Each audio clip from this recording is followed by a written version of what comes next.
வணக்கம். உங்கள் Galaxy export zone உங்கள் கிறிஸ்டன். எக்ஸ்போர்ட் பிசினஸை பொறுத்தவரையில பல ப்ராடக்ட் சம்பந்தமான ஏற்றுமதிக்கான தகவல்கள் எங்களுடைய கேலக்ஸி எக்ஸ்போர்ட் ஜோன் யூடியூப் சேனல்ல நிறைய வீடியோஸ் போட்டிருக்கோம். கிட்டத்தட்ட ஒரு 100 பொருட்களுக்கு மேல அதுக்கான ஏற்றுமதிக்கான தகவல்கள் அதுல இருக்கு. பல பேர் அந்த வீடியோஸ் பார்த்துட்டு டைரக்டாவே கால் பண்ணி அவங்களுடைய சந்தேகங்களை தீர்த்துக்கிறாங்க. அவங்க அந்த பிசினஸ்ல ஈடுபடுறதுக்கான முயற்சிகளை எடுக்க ஆரம்பிக்கிறாங்க. பல பேர் பெர்ஃபெக்டா அந்த பிசினஸ் நான் எக்ஸ்போர்ட் பண்ண போறேன், அந்த ப்ராடக்ட்டை நான் எடுத்து பண்ண போறேன் அப்படின்னு நினைக்கிறவங்க டைரக்டாவே எங்களை நேர்ல பார்த்து அதற்கான ஏற்றுமதிக்கான பயிற்சி எடுத்துக்கிறாங்க. அவங்களுக்கு பாத்தீங்கன்னா உங்களுக்கு ஃபர்ஸ்ட் ஷிப்மெண்ட் வரைக்கும் இல்ல எக்ஸ்போர்ட் லைசன்ஸ், டாக்குமெண்டேஷன்ஸ் ஒர்க்கு, அவங்களுக்கான ஆலோசனை, அடுத்த கட்டம் போவதற்கான விஷயங்கள் எல்லாமே அவங்களுக்கு நாங்க கொடுத்துட்டு வரோம். அதுக்கு அவங்க அந்த பிசினஸ்ல நிலைச்சு நிற்பதற்கு அடுத்தடுத்த கட்டம் ஆர்டர் எடுப்பதற்கு பையர்ஸோட டேட்டா பேஸ் முதற்கொண்டு நாங்க வாங்கி கொடுக்குறோம். அதன் மூலமாகவும் ஆலோசனையும் நாங்க கொடுத்துட்டு இருக்கோம். ஓகே, உங்களுக்கு இது மாதிரி ஏதாவது தேவைப்பட்டால் எங்களுக்கு நீங்க கால் பண்ணுங்க. அதற்கான விஷயங்களை கேட்டு தெரிஞ்சுக்கோங்க. இன்னைக்கு நாம பார்க்கக்கூடிய ஒரு டாபிக் என்ன அப்படின்னா, காஃபி எக்ஸ்போர்ட்டை பத்தி பார்க்க போறோம். என்ன சார், காபி இங்க இருந்து எக்ஸ்போர்ட் ஆகுதா? காஃபி பீன்ஸ், காபி கொட்டை எக்ஸ்போர்ட் ஆகுதா அப்படின்னு பாத்தீங்கன்னா, இந்தியாவில இருந்து அதிகமாக எக்ஸ்போர்ட் ஆகுது. சொல்ல போனா உலக உற்பத்தியில 6வது இடத்துல நம்ம இந்தியா இருக்கு. காஃபி உற்பத்தியில 6வது இடத்துல இருக்கு. கிட்டத்தட்ட ஒரு 50 நாடுகளுக்கு மேல நம்ம எக்ஸ்போர்ட் பண்ணிக்கிட்டு இருக்கோம். இந்தியால இருந்து 50 நாடுகளுக்கு மேல காபி பீன்ஸ் எக்ஸ்போர்ட் ஆகிட்டு இருக்கு.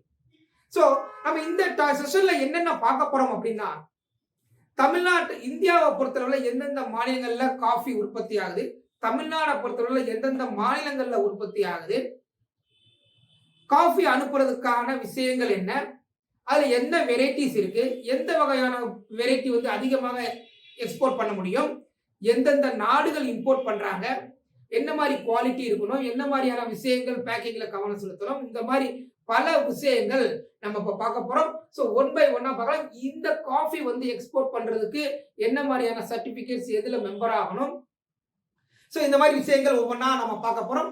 பார்க்கலாம். காஃபி ஏற்றுமதியை பொறுத்தளவுல உலக நாடுகள்ல பாத்தீங்கன்னா, உலகத்துல நம்ம நாடு மட்டும் உற்பத்தி பண்ணல, உலக நாடுகள்ல பிரேசில் தான் நம்பர் 1. காஃபி உற்பத்தியில பிரேசில் நம்பர் 1, 2வது வியட்நாம், 3வது இந்தோனேசியா, 4வது கொலம்பியா, 5வது எத்தியோப்பியா, 6வது இந்தியா. இந்தியா 6வது இடத்துல இருக்கு. இன்னும் பல நாடுகள் உற்பத்தி பண்ணாலும் இவங்க தான் அதிகமான ப்ரொடக்ஷன்ஸ் உள்ள இருக்கக்கூடிய நாடுகள் உலக அளவில் காஃபி உற்பத்தியில. அப்ப இந்தியாவை பொறுத்தளவுல எந்த மாநிலங்கள்ல அதிகமாக காஃபி விளையுது அப்படின்னு பாத்தீங்கன்னா, கர்நாடகா தான் நம்பர் 1. கர்நாடகா, கேரளா, தமிழ்நாடு, ஆந்திரா, தெலுங்கானா, ஒரிசா, இந்த மாநிலங்கள்ல காஃபி அதிகமாக உற்பத்தி ஆகுது. இன்னும் நார்த் ஈஸ்ட் ஸ்டேட்ஸ்லயும் அதிகமாக உற்பத்தி ஆகுது. ஆனா இந்த மாநிலங்கள்ல பெரும்பாலும் அதிகமாக உற்பத்தி ஆகுது.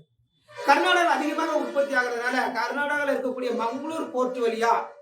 மங்களூர் சீ போர்ட் வழியா அதிகமாக நம்ம காஃபி எக்ஸ்போர்ட் பண்ணிக்கிட்டு இருக்கோம். பல நாடுகளுக்கு அனுப்பிக்கிட்டு இருக்கோம். காஃபியை பொறுத்தளவுல நம்ம தமிழ்நாடை பொறுத்தளவுல எந்த மாவட்டங்கள்ல அதிகமாக உற்பத்தி பண்றாங்க பாத்தீங்கன்னா, திண்டுக்கல், சேலம், கோவை, நீலகிரி, இந்த மாவட்டங்கள்ல அதிகமாக இந்த காஃபி உற்பத்தி பண்றாங்க. காஃபி உற்பத்தி பண்ணிட்டு இருக்காங்க.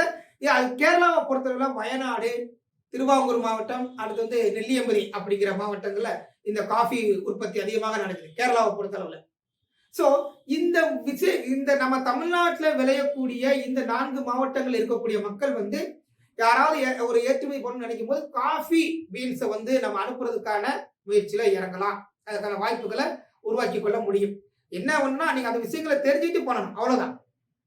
ஆனா காஃபி என்றது டக்குன்னு நம்ம ஒரு ஆள் ஒரு நியூ ஆண்டர்பிரனர் உள்ள செய்யணுங்கிறது ஒரு கஷ்டமான விஷயம் தான். ஆனால் விஷயங்கள் தெரிஞ்சுட்டு பண்ணீங்கன்னா காஃபி பீன்ஸும் நீங்க எக்ஸ்போர்ட் பண்ண முடியும்.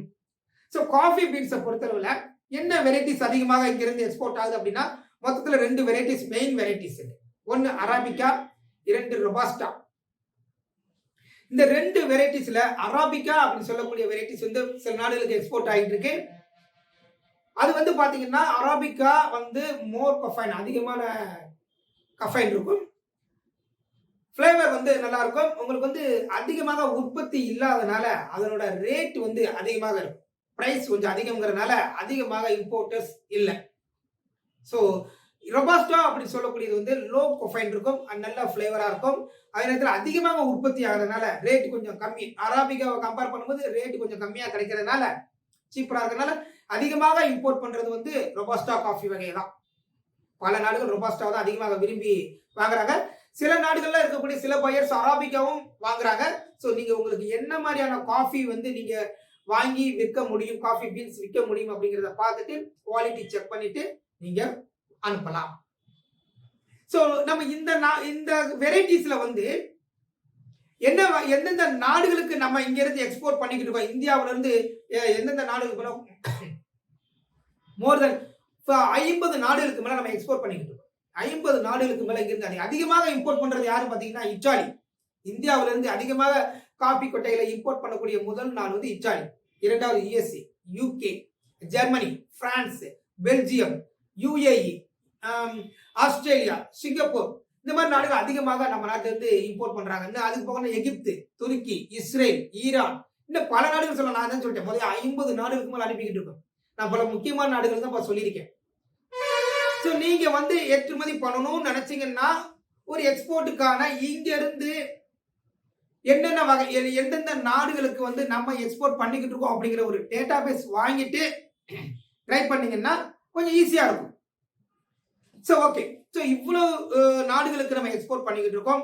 ஸோ இந்த காஃபி பீன்ஸை பொறுத்தளவுல என்ன வகையான காஃபி இங்க இருந்து அனுப்புறாங்கன்னு பாத்தீங்கன்னா, காஃபி பீன்ஸை பார்த்தா என்ன வகையான காஃபி அனுப்புனாங்க பாத்தீங்கன்னா, ஸ்ப்ரே ட்ரைடு காஃபின்னு ஒரு வகை இருக்கு, அப்புறம் ஃப்ரீஸ் ட்ரைடு காஃபின்னு ஒன்று இருக்கு, அக்ளோமேட்டட் காஃபி அப்படின்னு ஒரு வகை இருக்கு, அது லிக்விட் காஃபி. இதுல அதிகமாக எக்ஸ்போர்ட் ஆகுறது பாத்தீங்கன்னா ஃப்ரீஸ் ட்ரைடு காஃபி வகை தான் அதிகமாக பல நாடுகள் விரும்பி வாங்குறாங்க. ஸோ நீங்க இதுல கவனம் செலுத்தலாம். ஸோ இந்த காஃபி அனுப்புறதுக்கு நீங்க என்ன செய்யலாம் அப்படின்னா, பிராண்டிங் ரொம்ப முக்கியம். நீங்க ஒரு ட்ரேட்மார்க் பிராண்ட் பண்ணி நீங்க வித்தீங்கன்னா பல நாடுகள்ல அந்த உங்களுடைய காஃபி பீன்ஸை வாங்குறதுக்கு தயாரா இருக்கிறாங்க. காஃபி பேக் பவுடராகவும் நீங்க அனுப்ப முடியும், காஃபி கொட்டையாகவும் அனுப்ப முடியும், காஃபி பவுடராகவும் நீங்க அனுப்ப முடியும். ஸோ நீங்க என்ன வெரைட்டிஸ் நீங்க அனுப்பணும்னு நினைக்கிறீங்களோ அதை வந்து தரம் கூட்டி, அதை மதிப்பு கூட்டி அனுப்பும்போது அதிகமான ஏற்றுமதிக்கான வாய்ப்புகளை பெற முடியும். பேக்கிங் பக்காவா இருக்கணும். பேக்கிங் காஃபியை பொறுத்தளவுல நீங்களே பார்த்துப்பீங்க, நம்ம வீட்டுல இருந்து காஃபி வாங்கும்போது காஃபி வந்து ஓப்பன்ல இருந்ததுன்னா அது காஃபி பவுடர் வந்து கட்டியாயிருது. ஸோ அப்போ அந்த அளவுக்கு பேக்கிங் வந்து நம்ம பர்ஃபெக்டா பண்ணணும். பிராண்டிங் ரொம்ப முக்கியம். குவாலிட்டி, அதற்கான லேப் சர்டிபிகேட் எடுத்து அனுப்புவது கட்டாயம். கட்டாயமா இருக்கணும். அதுல என்ன எவ்வளவு கொஃபைன் இருக்கு, என்ன மாதிரியான ஃபிளேவர், என்ன விஷயங்கள் இருக்கு அப்படிங்கிறத அதோடைய குவாலிட்டி ஸ்ட்ரக்சர் வந்து லேப் சர்டிபிகேட்டா நம்ம ப்ரூவ் பண்ணணும். அடுத்து வந்து நம்ம இதை எக்ஸ்போர்ட் பண்ணணும் அப்படின்னா நீங்க காஃபி போர்டுல மெம்பர் ஆகும். கட்டாயமாக காஃபி போர்டுல மெம்பர்ஷிப் இருந்தா தான் நம்ம ஷிப்மெண்ட் பண்ண முடியும். ஓகே, ஸோ இவ்வளவு விஷயங்கள் இருக்கு. இதுல வந்து முக்கியமா என்ன ஒண்ணு பாத்தீங்கன்னா, காஃபி பீன்ஸோட சிக்கரி அப்படின்னு சொல்லக்கூடிய ஒரு பொருள் வந்து கலந்து விற்கிறாங்க. ஸோ அப்படி இருக்கும்போது அதோட டேஸ்ட் மாறுது. சில பையர்ஸ் அந்த மாதிரி கேட்டாங்கன்னா அதனுடைய அளவு, சிக்கரி கலப்பதற்கான அளவு எவ்வளவு கலந்திருக்கலாம் அப்படின்ட்டு கேட்டு அந்த அளவில் மட்டும் நீங்க அதை வந்து மிக்ஸ் பண்ணி கொடுக்கலாம். இல்லை அப்படின்னா சிக்கரி இல்லாம கொடுப்பதே நல்லது. ஸோ அது நீங்க உங்க பையர்ஸோட நீடை பொறுத்து நீங்க செயல்படலாம். ஓகே, ஸோ காஃபி எக்ஸ்போர்ட்டை பத்தி இவ்வளவு விஷயங்கள் பார்த்திருக்கோம். ஸோ நீங்க வந்து இந்த காஃபி எக்ஸ்போர்ட் பண்ண நினைச்சீங்கன்னா முக்கியமா நமக்கு தேவை வந்து ஜிஎஸ்டி தேவை, இம்போர்ட் எக்ஸ்போர்ட் லைசன்ஸ் தேவை, மூன்றாவது காஃபி போர்டு சர்டிபிகேட் தேவை, அந்த பொருளுக்கான பிராண்டிங் தேவை, 5வது குவாலிட்டி சர்டிபிகேட், லேப் சர்டிபிகேட் தேவை. இன்னும் பையர்ஸ் வந்து அந்தந்த கண்ட்ரில என்ன மாதிரியான ரெக்குவயர்மெண்ட்ஸ், இது போக இப்ப நீங்க யூரோப்பியன் கண்ட்ரிஸ் அனுப்ப போறீங்க, பிரான்ஸ் அனுப்ப போறீங்க, இட்டாலி அனுப்ப போறீங்க அப்படின்னா அந்த கண்ட்ரில என்ன ரெக்குவயர்மெண்ட்ஸ், அந்த டாக்குமெண்டேஷன்ஸ் கேட்கறாங்களோ அதை சேர்த்து வச்சு நீங்க அனுப்பலாம். ஓகே, சார் இந்த காஃபி எக்ஸ்போர்ட் பண்ணணும்னு நினைச்சீங்கன்னா மேலும் விவரங்கள் தேவைப்பட்டா எங்களுக்கு கால் பண்ணுங்க. உங்களுக்கான எல்லா விஷயமும் சொல்றோம், ஆலோசனையும் கொடுக்குறோம். அதற்கான லைசன்ஸ் ப்ராசஸ், டாக்குமெண்டேஷன் அத்தனை விஷயங்களை நாங்கள் பண்ணி கொடுக்குறோம். நன்றி.